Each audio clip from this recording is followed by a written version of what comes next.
जमात चाहरुम रियासी सबक नंबर 7 सिक्के और नोट।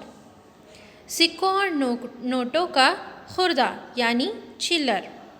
1 रुपये का खुर्दा यानी 1 रुपये की चिल्लर यानी कितना। तो यहाँ पर हम देख सकते हैं 1 रुपये यानी 50। कितने 50 पैसे? 2 50 पैसे। 50 पैसे यानी होता है 8 आने, जिसे हम क्या कहते हैं? 8 आने भी कहते हैं, जो अभी दुकानों में नहीं लिया जाता, जो अभी बंद हो गए हैं। अभी सिर्फ 1 रुपये यानी सबसे छोटा सिक्का होता है। पहले 8 आने यानी 50 पैसे के सिक्के होते थे। तो 1 रुपये के कितने सिक्के?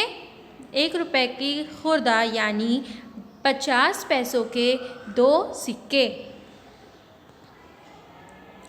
2 रुपये का खुर्दा यानी 2 रुपये का खुर्दा यानी 4 50 पैसों का सिक्के। 50 पैसों के 4 सिक्के। 2 रुपये का खुर्दा यानी 1 रुपये के 2 सिक्के। और 2 रुपये का खुर्दा यानी 1 का 1 सिक्का और 50 पैसे के 2 सिक्के। 5 रुपये का खुर्दा यानी, अब 5 रुपये का किस तरीके से हम खुर्दा यानी चिल्लर कर सकते हैं? 1 रुपये के 5 सिक्के भी ले सकते हैं। उसके बाद अगर हमारे पास 2 रुपये के 2 सिक्के हों और 1 रुपये का 1 सिक्का हो, इस तरीके से भी 5 रुपये का खुर्दा हम कर सकते हैं। उसके बाद 5 रुपये का खुर्दा करने के लिए 50 पैसे यानी कितने 8 आने? 10 8 आने लगेंगे 50 रुपये करने के लिए, जो हम यहाँ पर शक्ल में देख सकते हैं। 10 रुपये का खुर्दा यानी 50 पैसे के 20 सिक्के।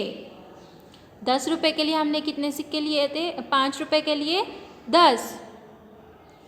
यहाँ पर 50 पैसे के 20 सिक्के यानी 10 रुपये। और 1 रुपये के 10 सिक्के लगेंगे 10 रुपये करने के लिए, है ना। 10 की चिल्लर करने के लिए हमको 1 रुपये के कितने सिक्के चाहिए होंगे? 10। उसके बाद अगर हमारे पास 2 रुपये के सिक्के हैं तो हमें 5 सिक्के चाहिए होंगे, जब हमारे पास कितने रुपये हो जाएंगे? 10 रुपये होंगे। उसके बाद 2 रुपये के 3 सिक्के और 1 रुपये के 4 सिक्के यानी 10 रुपये। उसके बाद 5 रुपये के 2 सिक्के। 10 रुपये का खुर्दा इस तरीक़ों से हम अलग अलग सिक्कों के ज़रिए कर सकते हैं।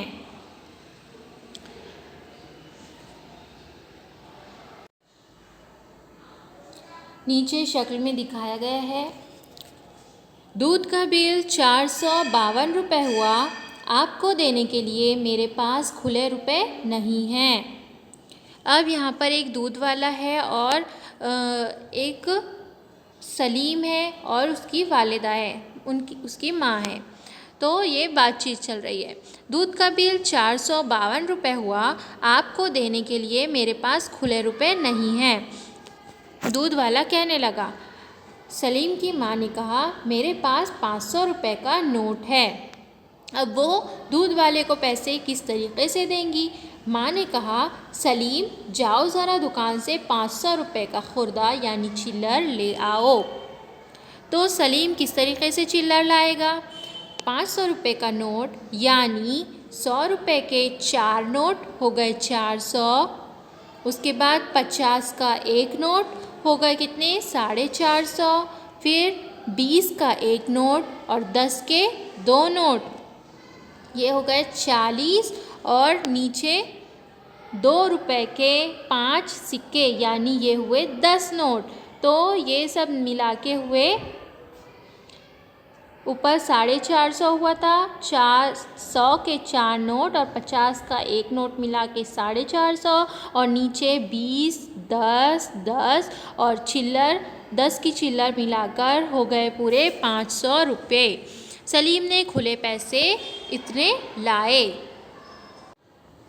उसी तरीके से 50 का खुर्दा यानी 10 रुपए का एक नोट और 20 रुपए का एक और 20 रुपए का एक, 20 रुपए वाले दो नोट और 10 रुपए का एक नोट हो जाएंगे पूरे 50 रुपए का खुर्दा।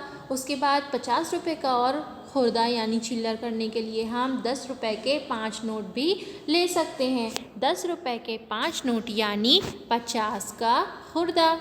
50 रुपए का खुर्दा होता है 20 रुपए के दो नोट और 10 रुपए का एक नोट या 10 रुपए के 5 नोट।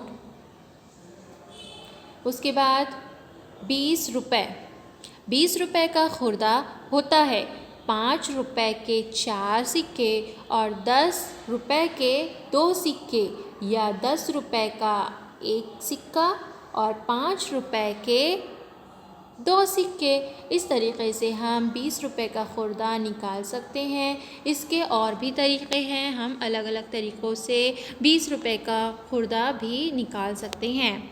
उसके बाद 2000 रुपए का खुर्दा, ये 2000 रुपए का नोट है।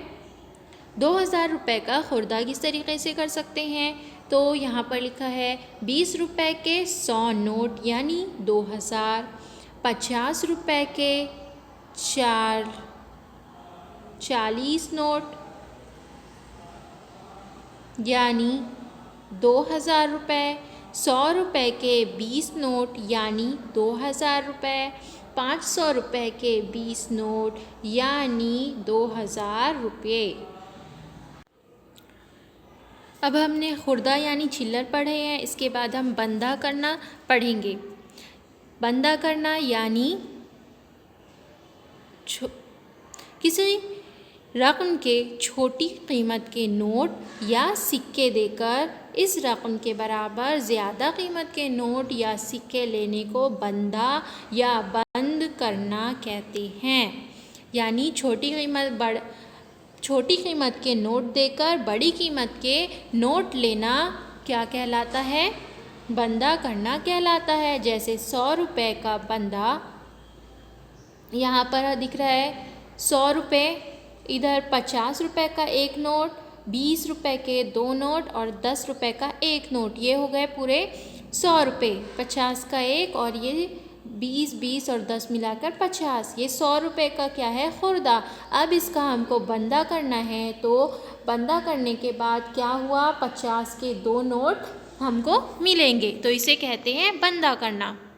उसके बाद नीचे एक और मिसाल देखेंगे, 50 रुपये, ये है 50 रुपये, 20 और 10, ये तीन नोट मिलाकर कितने हुए, 50 रुपये। इसका 50 रुपये ना, और इसका बंदा कैसा हो सकता है, 50 का एक नोट भी इसका बंदा हो सकता है। उसके बाद यहाँ हमको दिखाई दे रहा है 10 के तीन नोट और 5 रुपए के 4 सिक्के, यानी हो गए 5 चौक कितने, 20 रुपये। तो यहाँ पर ये कितना हो गया पूरा, 50 रुपये। 50 रुपये का बंदा किस तरीक़े से हो सकता है, 50 का एक नोट लेकर इसका बंदा हो सकता है। इस तरीके से हम बंदा करना भी पढ़ चुके हैं। इसके बाद मश्क दी गई है, पेज नंबर 41, चौकोन में मुनासिब अदद लिखिए। इसकी मश्क आप लोगों को करनी है। 100 रुपये का खुर्दा यानी 10 रुपये के 10 नोट और या फिर 50 रुपये के दो नोट।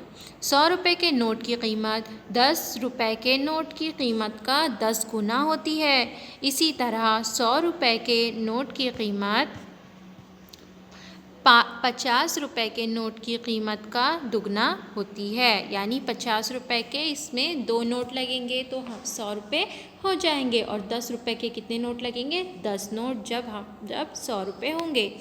इस तरीके से 500 रुपये, 100 रुपये का 100 रुपये के 5 नोट यानी 500, या फिर 50 रुपये के 10 नोट मिलाकर 500 रुपये होंगे। 500 रुपये के नोट की कीमत 100 रुपये के नोट की कीमत का 5 गुना होती है, यानी 100 के 5 नोट मिलाने पर 500 होते हैं। इसी तरह 500 के नोट की कीमत 50 रुपए के नोट की कीमत का 10 गुना होती है। यानी 50 रुपए के 10 नोट मिलाने पर 500 रुपए होंगे। इसी तरीके से 2000 का नोट, 500 रुपए के 4 नोट मिलाने पर 2000 रुपए होते हैं और 100 रुपए के 20 नोट यानी 2000 रुपए होते हैं। यानी 2000 रुपए के नोट की कीमत 500 रुपए के नोट की कीमत का 4 गुना होगी। इसी तरह 2000 रुपए के नोट की कीमत 100 रुपए के नोट के कीमत का 20 गुना होगी।